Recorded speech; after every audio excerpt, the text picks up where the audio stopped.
You're listening to a Roddenberry podcast. This episode of Mission Log is brought to you by Star Trek Spirits. Visit StarTrekSpirits.com today to preview the all-new Romulan Vodka and Romulan Rye. Take 10% off your order with special code Roddenberry at StarTrekSpirits.com. This episode is also brought to you by Raycon. Right now, go to buyraycon.com/missionlog to get 15% off site-wide with code HOLIDAY plus free shipping. That's code HOLIDAY at buyraycon.com/missionlog for 15% off your Raycon purchase. buyraycon.com/missionlog. Mission Log, a Roddenberry Star Trek podcast. Episode 470, Lifesigns.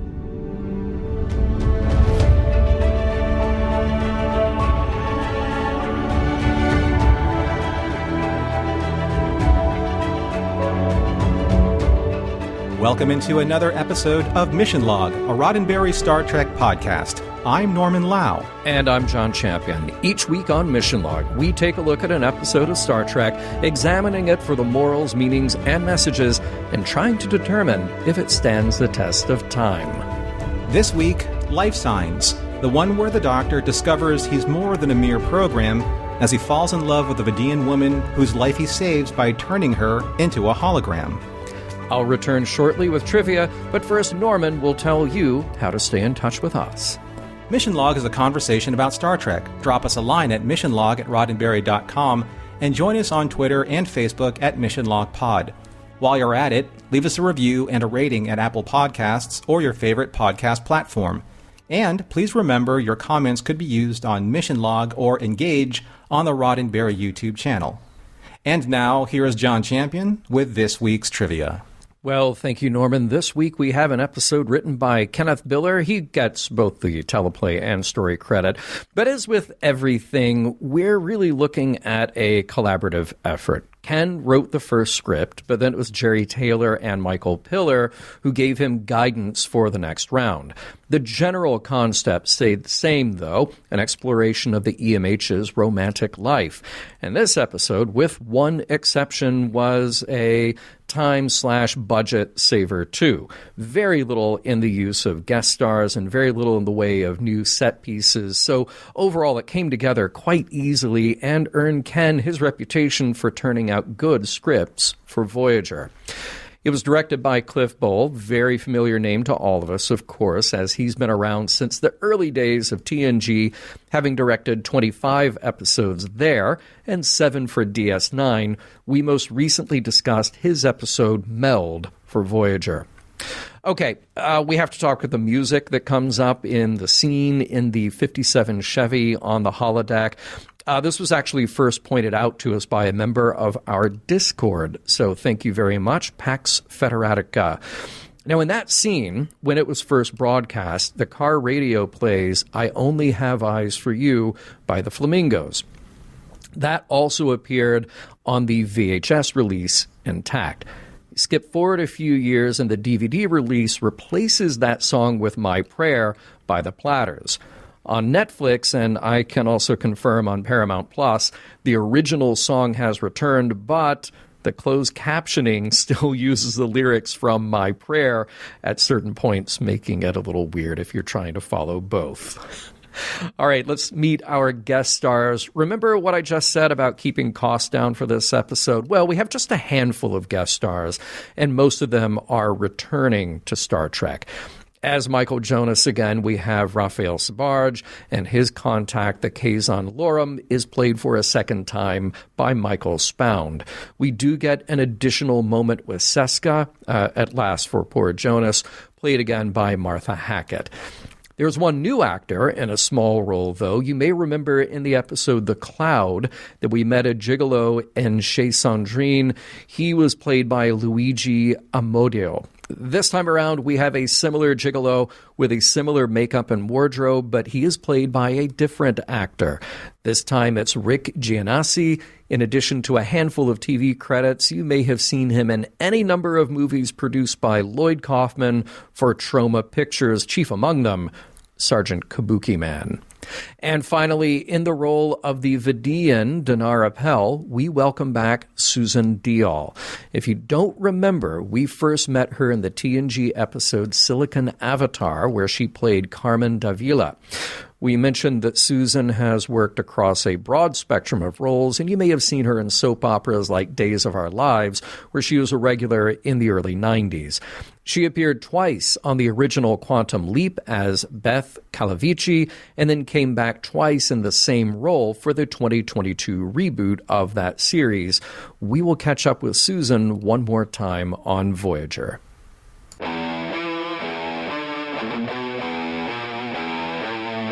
Welcome to the Delta Quadrant, the home of young holograms in love, and helm officers driving straight toward trouble.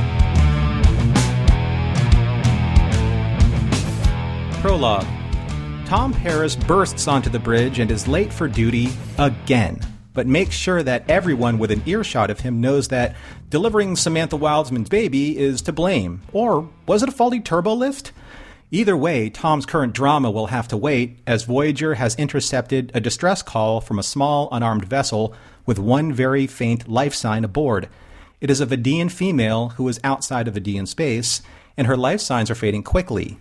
Janeway orders for the Vidiian to be beamed directly into sickbay, where the doctor and Kes are standing by.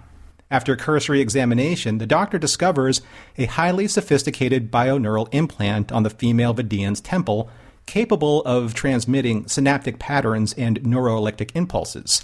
The doctor also diagnoses that she is near brain death and uses the implant to transfer her biological data into the holobuffer and then finally into a holographic recreation of this woman before her physiology was ravaged by the phage. Act 1. In Janeway's ready room, Chakotay updates her on two key issues currently affecting Voyager. First, the Vidiian woman, whose logs indicate that she was en route to a Vidiian colony before Tuvok intercepted her distress signal. And second, that Tom Paris has become a disciplinary problem, to which Janeway grants and supports her first officers full authority and discretion.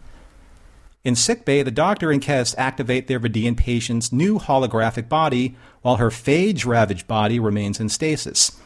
As she slowly regains consciousness, the doctor, in his very signature bedside manner, explains how she has come to pass on Voyager, and specifically how her total consciousness now inhabits this pristine holographic body, free from the phage's ravages, which she confesses having suffered from as early as 7 years old.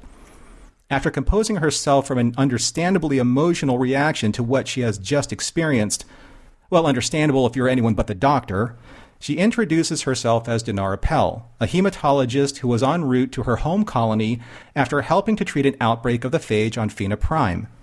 The doctor, again as he is wont to do, outlines the very cold and clinical facts of what has been temporarily achieved to preserve Dinara Pell's consciousness, while her biological synaptic pathways are under repair using Voyager's advanced holographic technology. However, no matter how brilliant the doctor may be, the clock is ticking, and he only has a week before Dinara's synaptic patterns degrade, meaning certain brain death. Act 2. In his office, the doctor is explaining, well, more like dictating to B'Elanna Torres how to best extract a small portion of her brain tissue in order to graft said tissue with Dinara's, because after B'Elanna's previous abduction by the Vidiians, they learned that Klingon DNA is highly resistant to the phage. At first, B'Elanna was dead set against being a donor, but hologram Dinara's impassioned plea for help changed B'Elanna's mind. And thanks to Dinara's more sympathetic approach, B'Elanna volunteered to be prepped for surgery. After successfully extracting a sample of B'Elanna's brain tissue, the doctor suggests shutting down Dinara's program to allow the graft to set, and to also slow the degradation of Dinara's neural pathways as hosted in Voyager's computer. However, hologram Dinara feels invigorated and isn't quite ready for her consciousness to be shut down. Sharing her desire to explore Voyager, the Doctor explains the limitations for holograms aboard Voyager. However, the Doctor takes advantage of a previous loophole in the system. Soon after, the Doctor and Dinara engaged in an evening of conversation and laughter in Tom's holodeck program of Chez Sandrine. After getting to know each other a bit more, she names him Shmulus after her uncle, who also used to make her laugh. They eventually return to sickbay and exchange an awkward goodnight as the Doctor deactivates Dinara's program, pondering something that was unspoken. Act 3. Chakotay is following up on the Paris situation and sits down next to Tom in the mess hall, asking him if he has been feeling unwell or if anything has been bothering him recently. Chakotay cites Tom's most recent bout of unprofessionalism, which Tom blames on Chakotay's micromanaging, suffocating, and inspiring leadership style. To make matters worse, Tom's outburst was so public, it drew the attention from the entire mess hall and especially from Michael Jonas. He observed the whole affair from a distance and later relayed this information to his Kazon Nistrum handler, who in turn delivered new orders from Seska, telling Jonas to damage Voyager's warp coils for a very specific and need-to-know reason. Meanwhile, in sickbay, the Doctor is running a Level 2 self-diagnostic because he believes he's been both mentally and physically unbalanced as of late. Kes simplifies things a bit for the Doctor and reminds him that Dinara came on board as their patient and that his adaptive program is actually adapting to these new romantic feelings he is developing for her. These are feelings that he doesn't want to entertain at present, but cannot deny their unsettling side effects. Kes advises him to tell Dinara how he feels, because if she feels the same in return, there is nothing better in life. Unless, of course, you blurt out those feelings in the middle of a neurological procedure while poking around the brain of the very same woman with whom you are enamored. Dinara is caught off guard by the Doctor's romantic bluntness and suggests they should keep their relationship professional. Later in Sandrines, the Doctor seeks Tom Paris for expert advice on recovering from romantic rejection. Tom explains that even though you think you are emotionally over someone, even the most trivial things can cause the most painful memories to resurface. However, after learning more about what happened between the Doctor and Dinara, Tom knows that the grand gesture of romance is the key and has a great idea for the Doctor as they leave Sandrines. In sickbay, Kes suggests that Dinara should give the Doctor another chance, even though his first attempt to express his feelings was a disaster. Kes tells Dinara that even though his approach was terrible, the Doctor truly has feelings for Dinara and that there is nothing sadder than a missed opportunity for both of them. Act 4.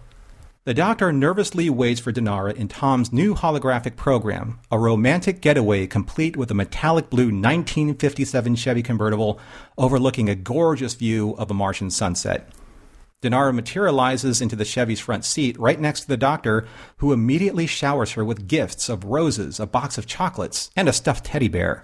He even turns on the radio and offers to dance with her to prove that he's even upgraded his programming. But amidst all of these romantic overtures, all Dinara wants to do is stargaze with him. And as he bedazzles her with his astronomical prowess, they lean in closer, turn towards each other, kiss, and settle into each other's arms while staring at the stars out tonight, not knowing if it is cloudy or bright. On Voyager's bridge, Tom Paris is late for his duty again. But no matter, because a very nonchalant Chakotay has reassigned Mr. Grimes to attend Tom's station.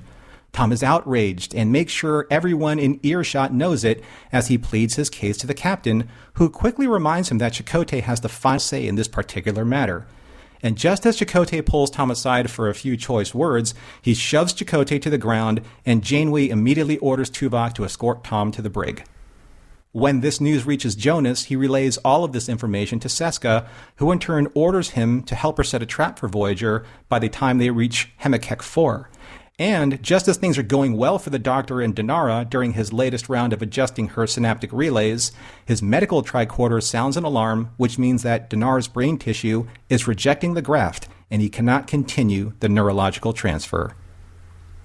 Act 5. Both the Doctor and Kes double-check their treatments, and there was no mistake on Kes's part, as she administered the Doctor's medical orders to the letter. The Doctor is at a loss for any reasonable explanation as to how this could have happened, aside from a handful of crewmen who visited sickbay prior to Dinara's operation.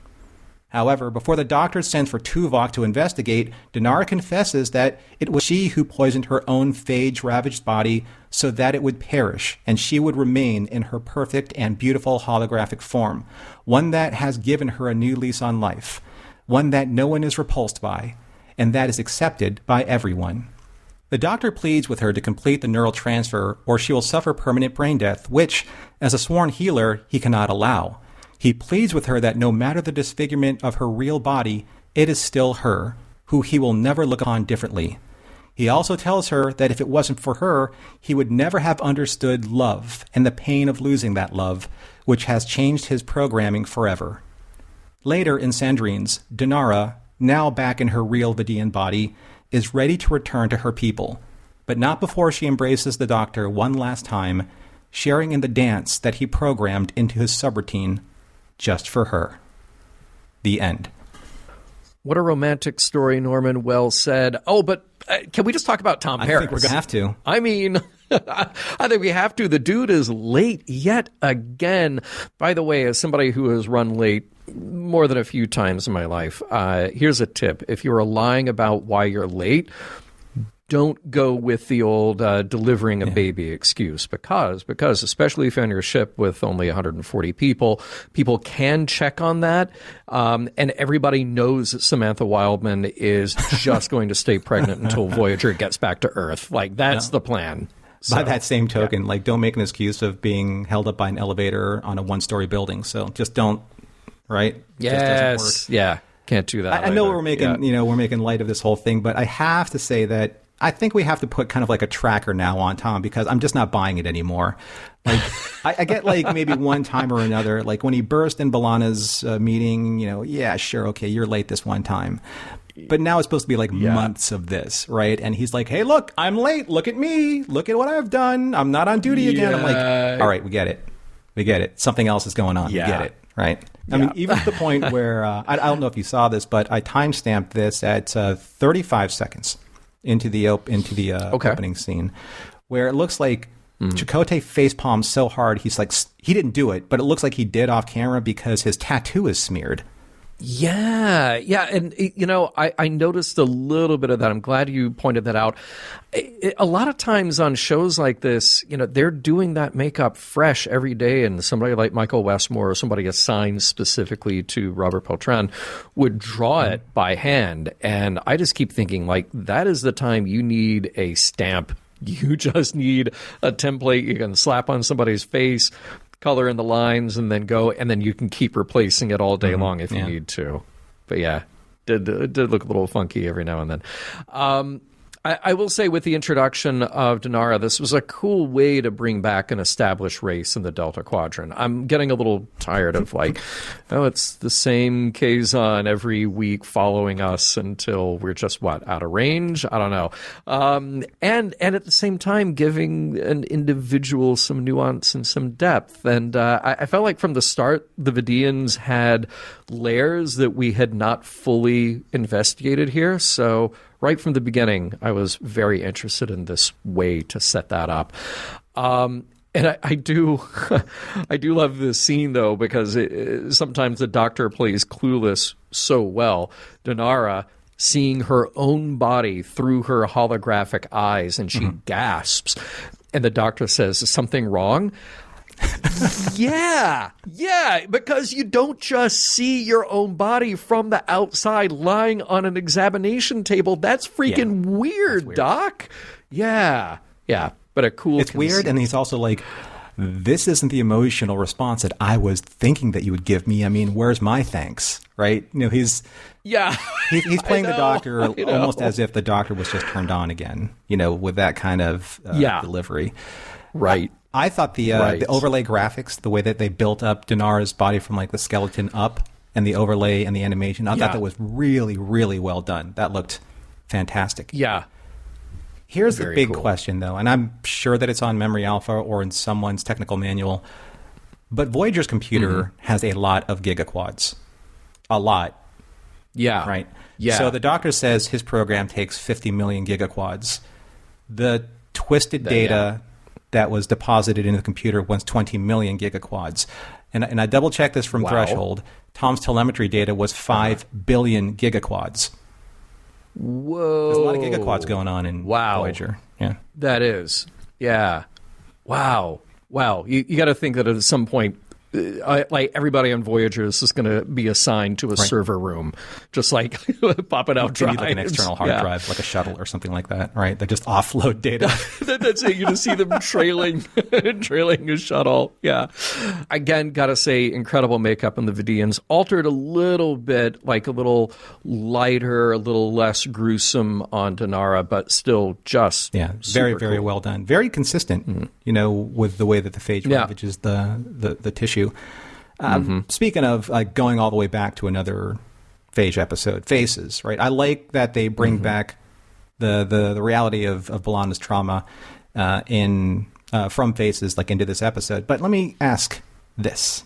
So the transporter can they can transport pinpoint areas of material. Does she really need to get put under the knife for surgery? Right. Right. I know. You would think maybe it was just metaphoric, but no. Yeah, I hear you. I do also like this Dr. Schmullis, which is a really good name for a pet. So I hope somebody out there has that already or is planning on it for the future. I like Schmullis. It's very Uncle E. Schmullis is great. Yeah, it really is. Uncle Schmullis. Yeah. So another timestamp, 13 minutes, 56 seconds. I just love the way that kind of the doctor is doing his whatever he's doing. He's showing Bernard, look how incredible I am. And then all of a sudden, this was a technique that was perfected by one, Dr. Leonard McCoy. And I'm like, hey, very nice. I can also see McCoy being very flirtatious on the operating table. Or around the operating table. And if I have it right, definitely a technique that was perfected before McCoy was on the Enterprise. Yes. So, it's like you said it was 2253. So, yeah. Now, wait a second. Is this when he was at Old Miss when Dax said that he had such wonderful hands? Was that Emery? Could be. Yeah. Could be. Yeah. Now, I do love this whole directive to Michael Jonas. Now, just go plan an accident that will damage Voyager's warp coils. Sure, okay. Yeah, at least he has the good sense to hesitate on that. So, very weird. I love the moments between Kes and the Doctor. It's that old thing, it's such an overused type of scene in a romantic drama or romantic comedy. It's the old thing of needing someone else to point out your feelings and then gently nudge you to the next step. I love it. I love the dynamic. She's wise and he's a computer and he needs her wisdom. And I love the embarrassment of Danara and how she needs to give it some thought. That was a very genuine moment there. And because of that, just hilarious timing on the doctor's confession about his feelings to Damara. He's in the middle of that procedure and blah, blah, and I have romantic feelings. It was all of that played very well. We haven't gotten a lot from Cass the last couple episodes, but this is the Cass that I like. Yes. She's sympathetic. She's understanding. Yeah. She understands the doctor's psychology probably the most. And she knows that he wants to be happy. He doesn't know how to get out of the way of himself because that's not in his program. So I like how she's saying your program is adapting, it's changing, and you don't know how to understand these processes because biologicals don't know how to understand these processes either. You're becoming exactly what you think you should be in this situation, which is pretty amazing, right? Yeah. Great and told with an efficiency in that script that I really liked. Speaking of efficiency in a script, the Doctor coming into Chez Sandrine and addressing Tom Paris. I assume you've had a great deal of experience being rejected by women. Burn. Classic. Sick burn. So good. And that whole scene on Mars, just a great composite of effects. I like the look of it, the fantasy of it. It's not something you can really do, but you can do in a holodeck, There was just an artistry to that was very cool. And not to mention the comedy of the Doctor just tossing a bunch of gifts into her hands. Here, I got you this and this. It's just, Robert Picardo can play broad comedy, can play that really snarky attitude with the Doctor, but they toned it down just enough in here that it felt real, and I really appreciate it. So this is inspiration point then on Mars. For all of yes, you have parked before. The parking in particular made me laugh because it reminded me of Lorraine from Marty's mom at the beginning of Back to the Future. She's like, I've never sat in a parked car with a boy. Right. Yes, very outdated phrase. And I think love it. Probably my favorite scene in this episode because the lyrics of the original song, I Only Have Eyes for You, the way that this one particular lyric lines up with when the doctor was asked to show her the stars. The lyrics say, "Are the stars out tonight?" And he's actually showing her the stars when that lyric comes up in the score. It was timed perfectly, and I think I understand why it can't be there on like the DVDs as opposed to when the copyright was active, but it really does change kind of the emphasis of that scene when you don't have that song there. Yeah, it's not just a matter of trivia, although we covered it in trivia, but if you have the chance to see this with that original track, you really need to. And again, just to put a button on it, that model of Utopia Planitia on Mars, super cool. It had a very kind of retro, almost Jetsons feel. I believe Doug Drexler had a hand in that, quite a big hand in it, and we all know his love of the 64 World's Fair. It's got that all over it. Here's a question for you that could have changed the ending in a what-if situation. You mentioned all those gigaquads. Could Voyager's computer not keep two holographic people alive? I mean, there's a lot of potential there, so maybe this is kind of testing the waters for future stories. I'm not sure. Maybe. Okay, and I just, again, talking about Picardo's incredible comedic chops and knowing when to underplay something, because that is critical.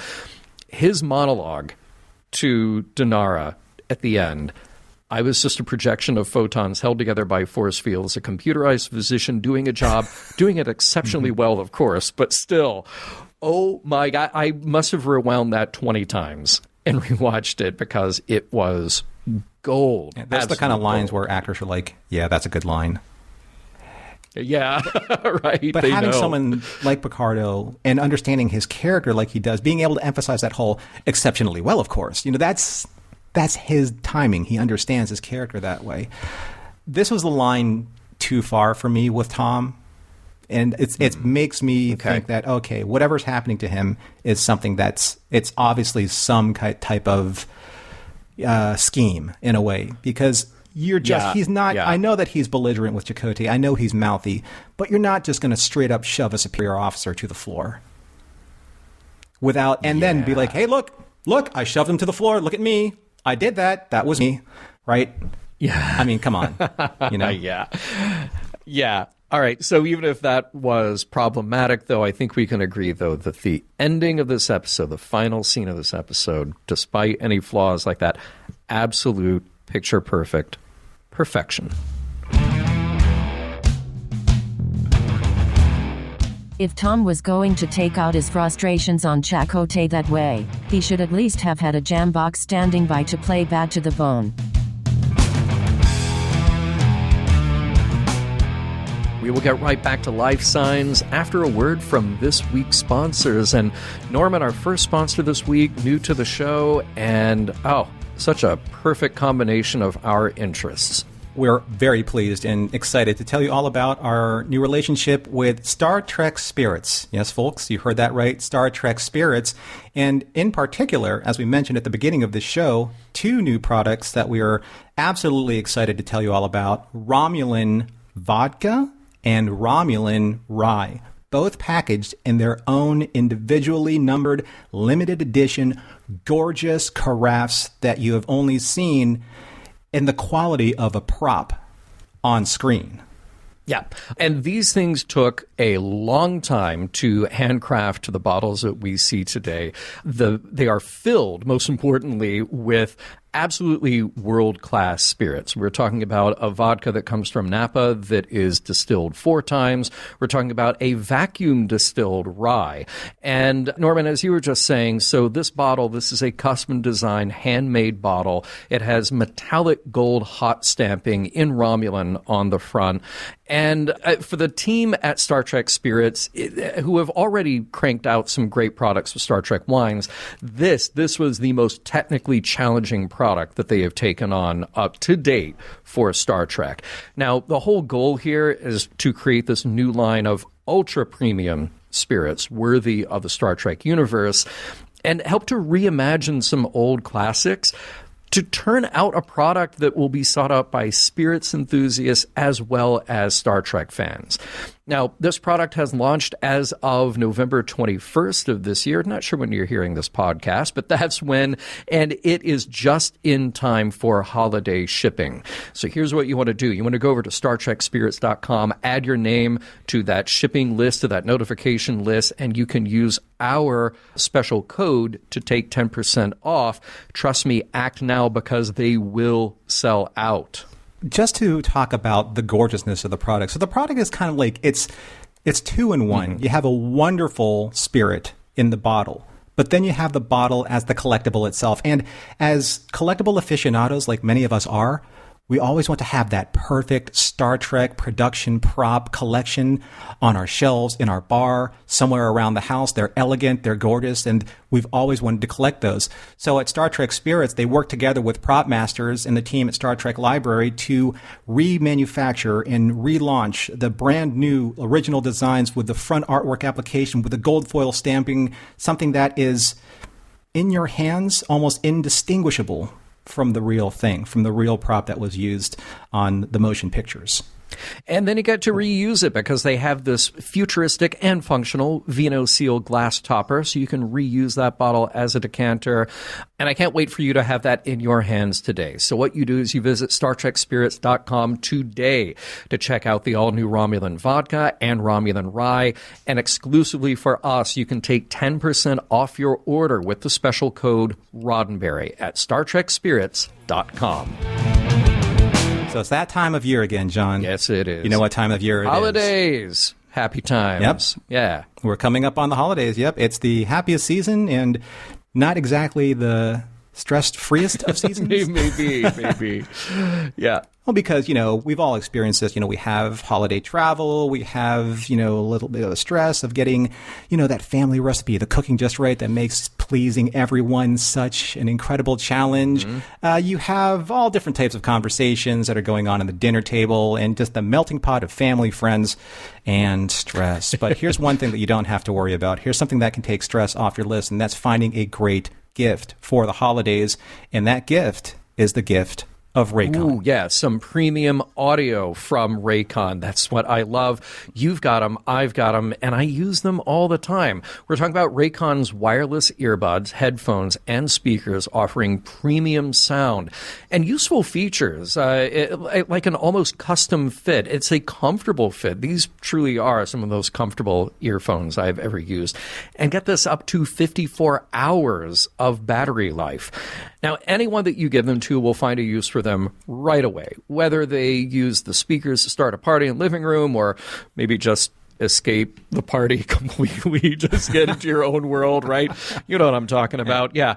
Use the earbuds for maybe some much needed Zen relaxation. And as the person who's giving them, you've got to love that they start at half the price of other premium audio brands. So here's a pretty good suggestion. This is what I like doing with my Raycon. Mm-hmm. So anytime that you feel like you want to walk around the neighborhood or work off a large meal or listen to your favorite podcast or your favorite songs, you need something light. You need something that you feel like that's not in your ears at all. And I think that's one of the great things about Raycon is that their sound quality is fantastic. Their fit and finish, absolutely fantastic. But you almost feel like they're not there. And it's not intrusive. So you can really enjoy that Zen space like you were talking about, John. And it's perfect for everybody, for like sports enthusiasts, for people that just want to go on leisurely walks, or for people that want to listen to loud music for an extended length of time thanks to that fantastic battery life. Whatever you need your Raycons to do, they are there for you. And you can find Raycon in stores now, like Kohl's or Walmart. But let me tell you something else right now. You're always going to get the best deal at buyraycon.com/missionlog. The Raycon website also offers free shipping, free returns, and buy now, pay later options, plus a 30-day happiness guarantee. So right now, go to buyraycon.com/missionlog to get 15% off site-wide with code HOLIDAY plus free shipping. That's code HOLIDAY at buyraycon.com/missionlog for 15% off your Raycon purchase. buyraycon.com/missionlog. All right, Norman, we touched on it a little bit in the last segment, but Tom Paris. Okay. I know, right? I know. Is that all we need to say? We just move on, you know? Look, I know that we've been critical of how this has been played out. And yes, we know we're going to get to other stuff in future episodes. It's funny, and I didn't note it in the trivia, but I'll note it now, that the director, Cliff Bull, he was on the same page with you and me. He was just not interested in any of this B-plot stuff, which he felt seemed like it was tacked on. And that's been my problem with it, too, is it interrupts the story. And it just feels like you haven't earned those moments quite right. But let me ask you this. So good command decision or bad command decision? Janeway telling Chakotay to handle this. This is your problem. Now, I know that may have a different context later when we come back to it. But is that the right way? Like, should you, if this were all on the up and up, do you want to see Janeway step in and just say, no, I'm going to fix this? Oh, I think it was the right decision for her to give Chakotay the authority to do that as first officer, because that's always been kind of the role of first officer. Let's take it like Jellicoe and Riker, in Chain of Command 1 and 2. Jellicoe is the one that said to Riker, he said, I want these work shifts to change, and he says, get it done, Will.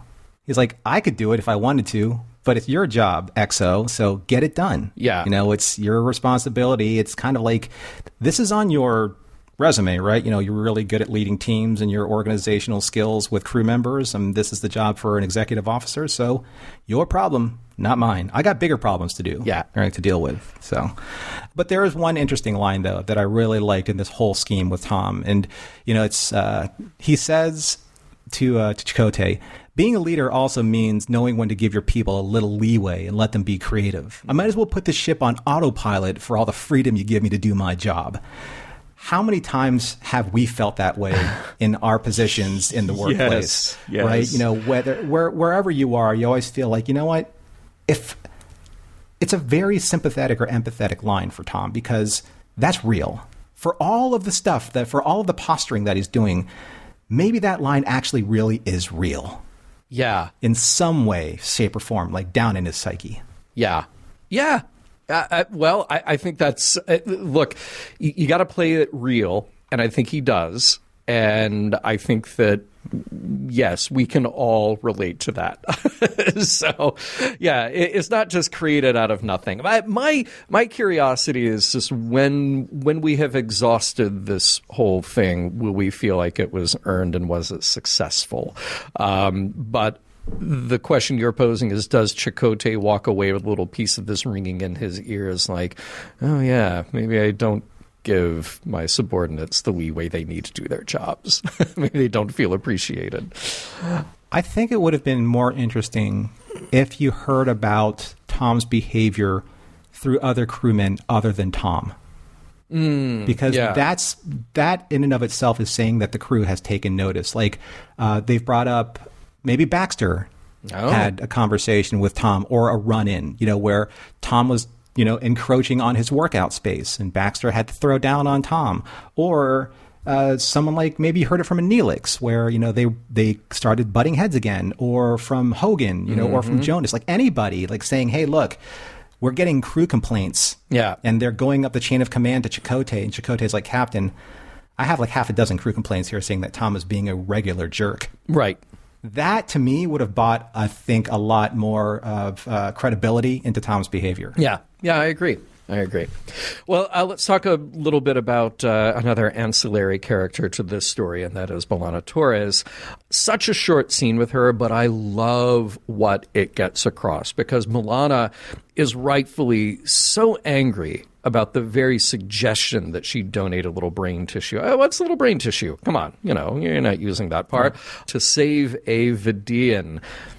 But the moment that Dinara walks in and talks to her and empathizes with her, things change. And it's the moment that someone else's suffering stops being abstract and you can actually make an emotional connection. It's so obvious, but it's wonderful. And it should make you ask why we don't think that way about others until we're face to face with their suffering. Such a nice scene, played very well, and such payoff from Faces. So a nice little tie back there in a story that still can hold its own. It was a nice bit of serialization, because you didn't need to go back to Faces, but at the same time, though, I think it gave Dinara a lot more agency when it came to the emotional connection that she's having with the Doctor and the emotional connections that she's having as her own kind of person in this new body, because she wants so badly, I think, to reconnect with people that she doesn't want to push people away. And she can see the Doctor doing that. The Doctor is very clinical, and he has his very own signature style. And he, I think, is also learning from this process as well. But I like that B'Elanna was involved. And again, it just gives the entire Vidiian Faye storyline just another layer of complexity to it, which I thought was really nice. Something also I wanted to talk about when it came to Dinara and this holographic body and the premise of what is being actually established here. I mean, sure, the Doctor can play off like, I'm brilliant and I just created your holographic body because it's in my programming. But what are they actually doing here? So let's go back to the measure of a man, because we've used this reference before with the Doctor. Yeah. So Picard, in his deliberations with Maddox and Captain Lavoie, he said that if you make more than one of these androids, doesn't that constitute a race? And what are we doing here about, governing a set of laws over this race? Well, the Doctor just created another holographic life form, because there's no stopping him technically if he had the power and capability and resources of doing that. So why not give that technology to the Vidiians themselves? Why not give them the opportunity to create, like, if they have all of these people incapacitated because of the ravaging that their bodies have suffered from to the point where they're comatose, give them another chance at life in these holographic simulations where they can become these people to live out whatever life they have left and the energy level that they have left with dignity. Interesting. Okay. Wow. Wow. This is a whole other type of conversation that I'm glad you're bringing up, because now you've got the wheels turning in my head. And I'm thinking that, the Doctor is a particularly unique thing. He was created by a group of people. It's kind of created by committee, but with the implant of Dr. Zimmerman's image, partly personality, maybe is the dominant part of that. Dinara is a naturally occurring biological entity whose brain patterns have been copied and then implanted into a computer simulation, which then brings up a whole other question about which one is the real, quote-unquote, real Dinara. In theory, and I know that the show can't let us go this path, but in theory, you could say, okay, we're just going to turn off that little part of the whatever they called the device, the MacGuffin here that is keeping her brain alive enough, and let all of that data that has been copied into Voyager's computer to create this hologram, let that continue. Dinara doesn't necessarily know, quote unquote, know or recognize the difference, except that there is another brain laying there on the table until it's not anymore.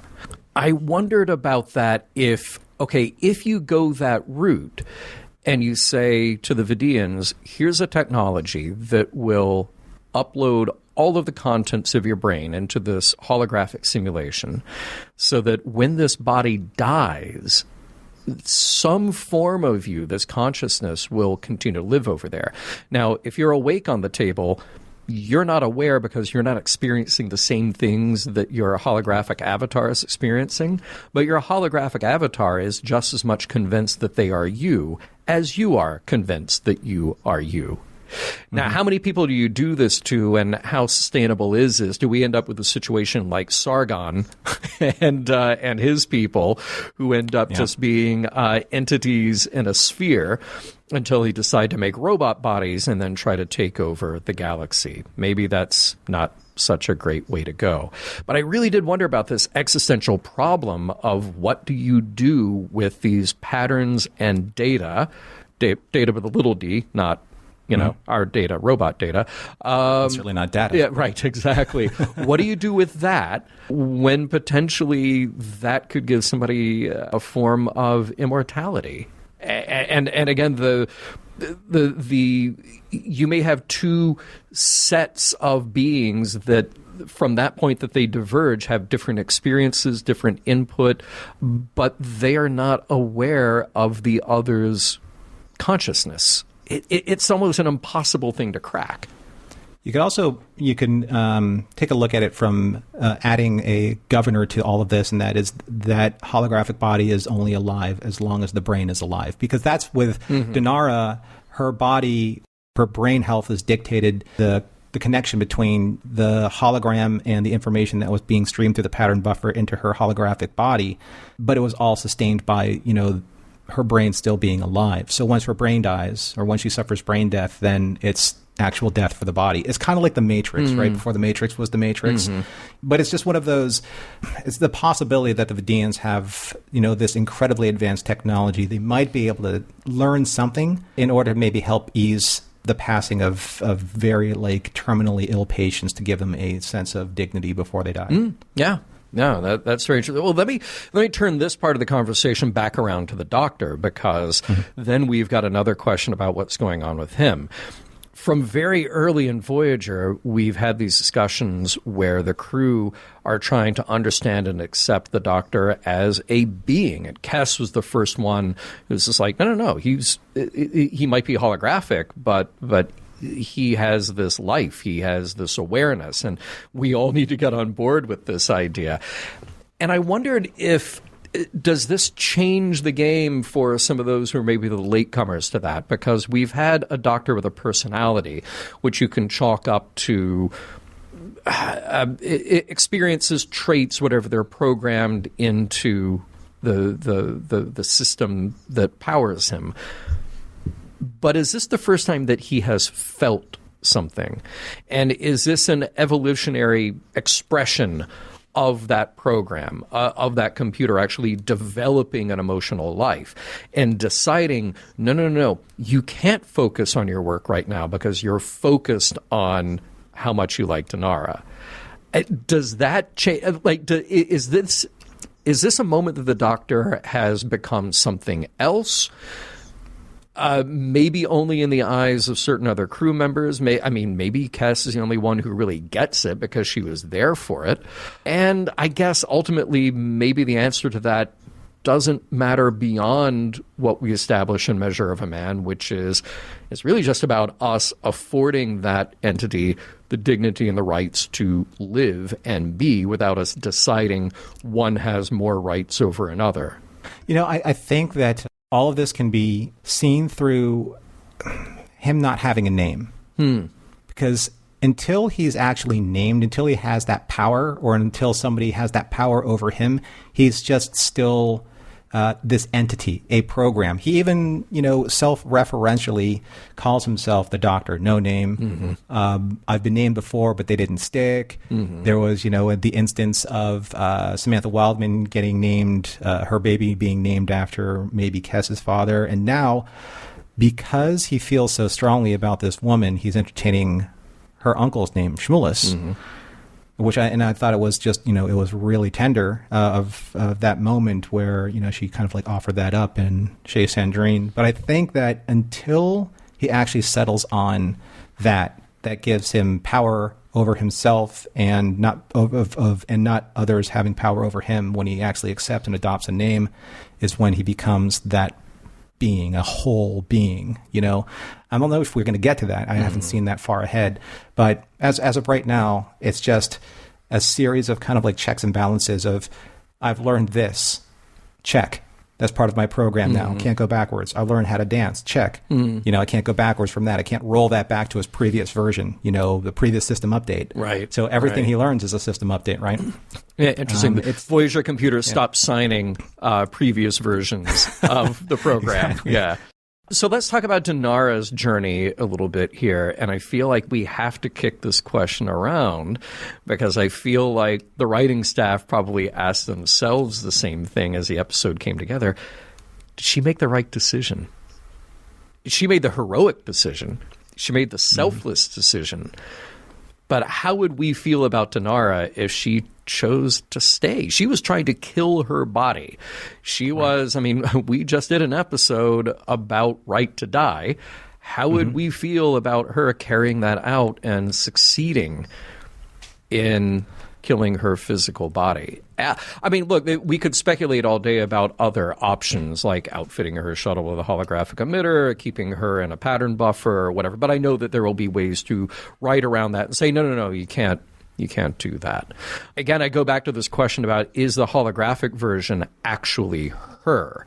It is a copy, but it is a copy that has all the lived experience, all the emotional reality, all the consciousness, such as it is, such as we are all computers, fully present. Technically, isn't that what a transporter has done? Yeah. Because the transporter has basically recreated every single synapse and memory pattern and biological pattern from one moment in time to another. So that's essentially, on paper, the exact same thing that's happening to her, right? It's just that even in the transporter, you can recreate genetic code in the transporter. You know, you can remove. Yeah, just ask Dr. toxin. Pulaski. Yeah, exactly. So if you're manipulating people at the genetic level using technology, call it a transporter, call it a holo emitter. It's the exact same thing, principally. Yeah. So. But I think when it comes to her decision at the end, and before, she was wrestling with like essentially murdering her biological self, I think she was doing it, and she knew that once that body is gone, and once she suffers actual brain death, the hologram can't live on anymore because the synapse was connected. It will be disconnected from the cortical implant. So she's like, you know what? I'd rather live out a shorter life as a whole person rather than live a longer life as this ravaged body. So what is the better life? Well, I think that's what is a better life indeed. And I couldn't help but think about the cage and its follow-up, the menagerie, because in the cage you had Vina making that decision after the Telosians had tried to put her back together and failed, and she wanted to live her remaining years in the fantasy of being fully able-bodied and the way she pictured herself. And then you get to the menagerie, and it's Pike making that same decision. Pike rather living out, which is a total reversal of where he was at the end of the cage. No, I don't want to be in a gilded cage. I need my freedom. But then when the conditions change, he wants to be back there and live the fantasy. I'm not sure if this qualifies as a message, moral, or a meaning, but hear me out. It's not just gonna happen like that, 'cause I ain't no holodeck girl. Nice little light episode to wrap up here, John. No big deal. That's what we do here at Mission Log. We take the light episodes, make them heavy, and vice versa, and everything in between. But no, in all seriousness, fantastic discussion. But let's get into it, as we do at the end of every Mission Log. We look at the episode, and we see if there are any morals and meanings and messages to be mined at the end. But first, we get into, does this episode hold up for you? Does this episode hold up for you, John? I have to admit, and I don't think I'm treading any new ground here when I say this, that Voyager's first couple of seasons, a little bit rocky, a little bit uneven. We've hit some high highs and we've hit some low lows. And you and I, maybe we've taken some shots at Voyager in our coverage for not really knowing what it is when it comes to either a bold new concept for Star Trek or just doing familiar TNG rehash type stories.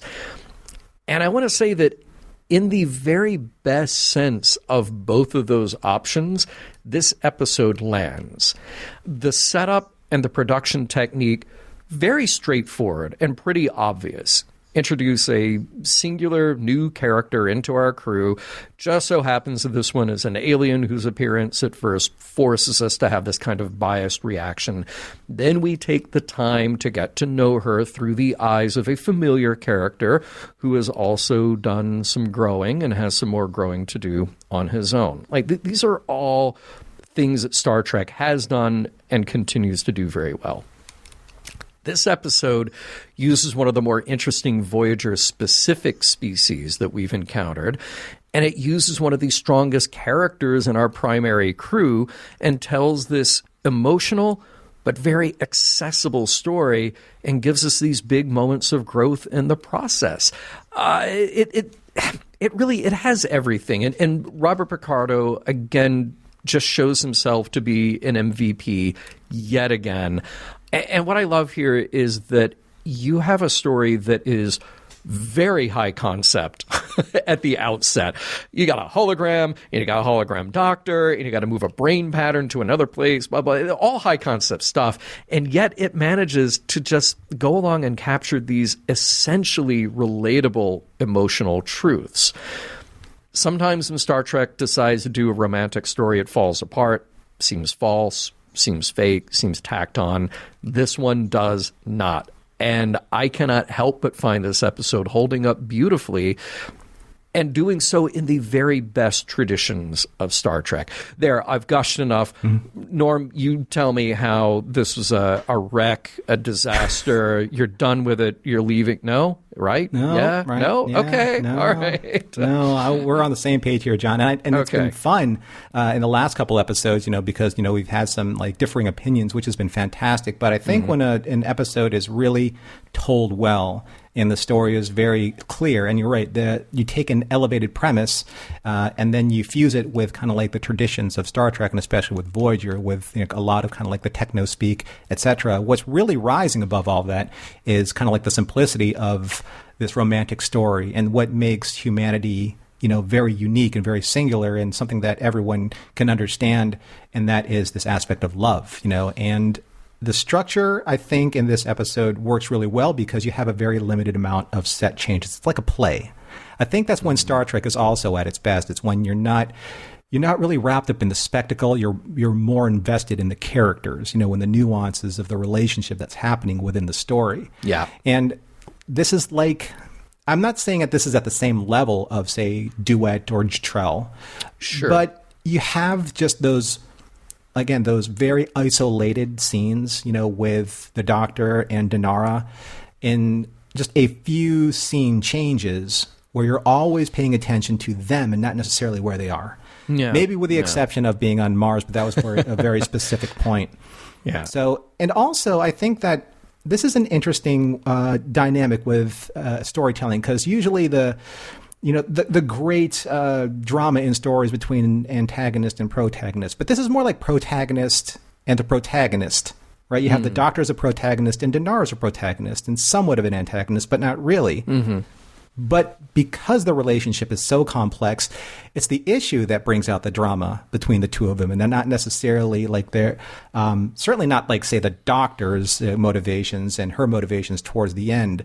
But there's just this higher understanding of sympathy, for these characters, because they're trying to achieve something that we take for granted. They're trying to achieve this relationship, this understanding of what it means to be or experience the passion of life.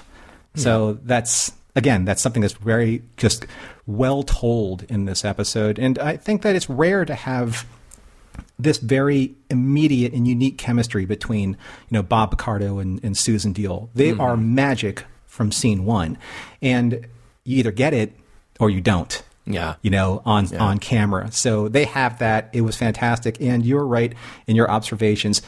You can tell how good an episode lands when you're absolutely either one of three things: speechless in tears or speechless in tears. Yeah. And I think that the ending of this episode, one of those three happened to many of us that watch this. It is a testament to how good those scenes are when everybody knows when we put together our podcast, we're watching these episodes multiple times.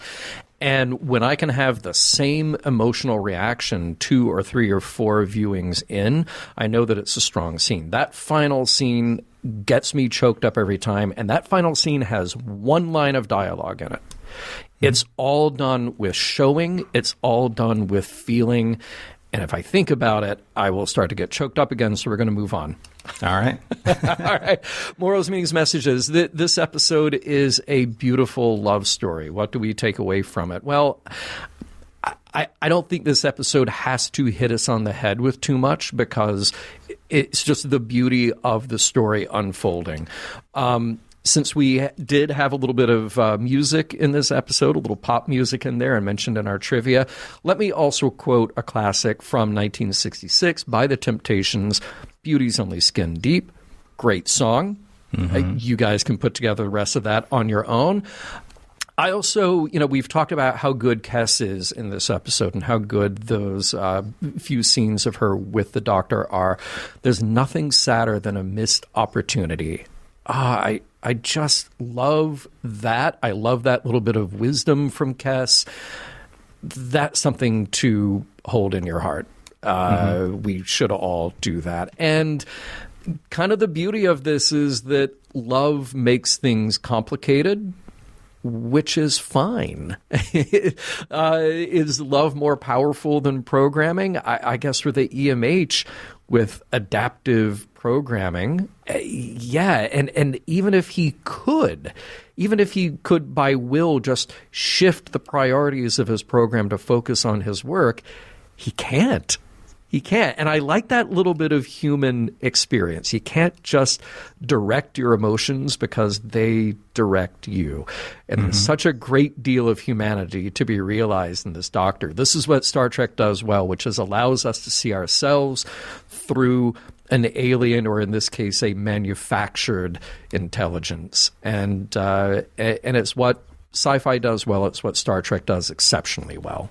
And I'm glad you brought up the Kes line, because it seems that line was very specific and landed, very clearly for both you and me. Mm-hmm. So I wanted to expound upon something that we were almost getting to in discussions, and that is how this episode and how Death Wish are similar in very similar respects.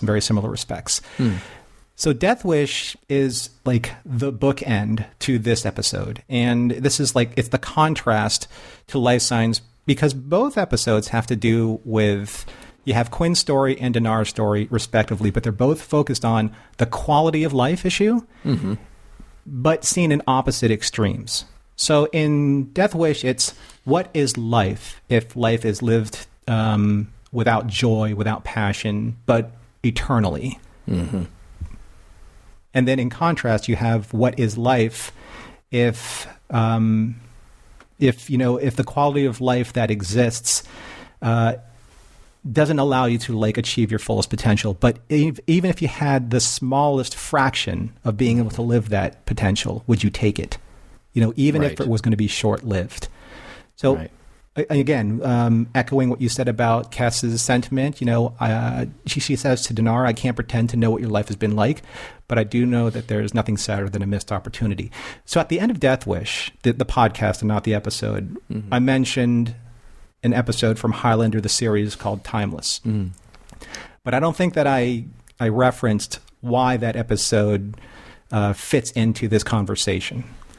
So in that episode, the immortal Mythos is 5,000 years old, and he has fallen in love with a woman who has less than a year to live. And Duncan, the hero of Highlander, tells his friend, even if she lives to be 100, he'll still have the pain of losing her, just like the Doctor and Dinara. For all intents and purposes, the Doctor is immortal.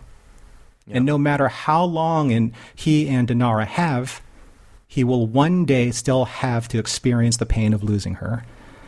So all he can do is decide what to do with the time that he has with her, which is why I think the most powerful line in this episode is, "So Dinara, please be with me for as long as you can." Mission Log is produced by Roddenberry Entertainment. If you'd like to support us directly, you can do so at patreon.com/missionlog for early access to shows and the Mission Log Discord. Our website is missionlogpodcast.com, and for more Star Trek news and discussion, visit trekmovie.com. On the next Mission Log, investigations.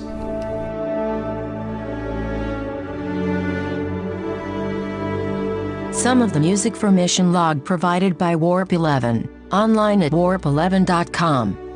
Special thanks to consulting producers Adam Brusky, Matt Esposito, Homer Frizzell, John Mann, Mike Richards, and Mike Schabel.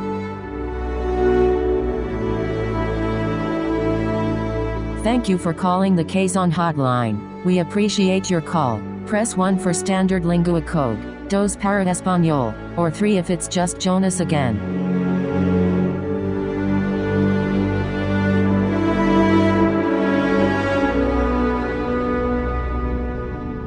End transmission.